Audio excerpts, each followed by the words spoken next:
تو اللہ تعالیٰ فرماتے ہیں کہ کل نفس ذائقۃ الموت وانما توفون اجورکم یوم القیامہ، قیامت کے دن تمہیں تمہارے کیے کا بدلہ ملے گا۔ جیسے انسان نے زندگی گزاری ہوگی، موت کے بعد اس کے سامنے وہ زندگی آ جائے۔ ایک آدمی نے آم کا درخت لگایا، ٹھیک ہے جی، آم کا درخت لگایا تو کیا اگیں گے بھائی؟ کیا اگیں گے؟ آم اگیں گے۔ ساری زندگی گناہ کرتا رہا، آنکھوں کے گناہ، زبان کے گناہ، ہاتھ کے گناہ، بد اخلاقی، بیوی کو ڈانٹنا، بچے کو ڈانٹنا، غصہ کرنا، غیبت کرنا اور گانے سننا، یہ گناہ اس نے سارے کے سارے کیے تھے۔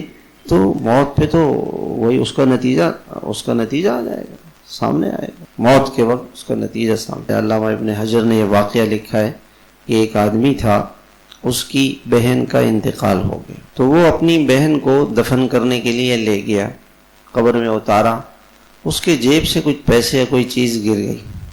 جب کفن یعنی اس کے اوپر پتھر رکھ کر کے اوپر آ گئے، انہوں نے کہا او میرے پیسے نیچے گر گئے تھے۔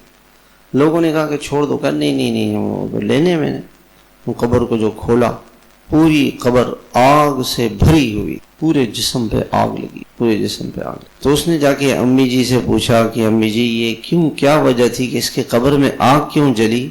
کہنے لگی کہ یہ نماز میں سستی کرتی تھی۔ نماز نہ پڑھنے والوں کو جہنم کی اس وادی میں جلایا جائے گا کہ ایسی وادی میں ان کو لے جایا جائے گا جس میں سانپ اونٹ کے گردن کے برابر موٹے سانپ۔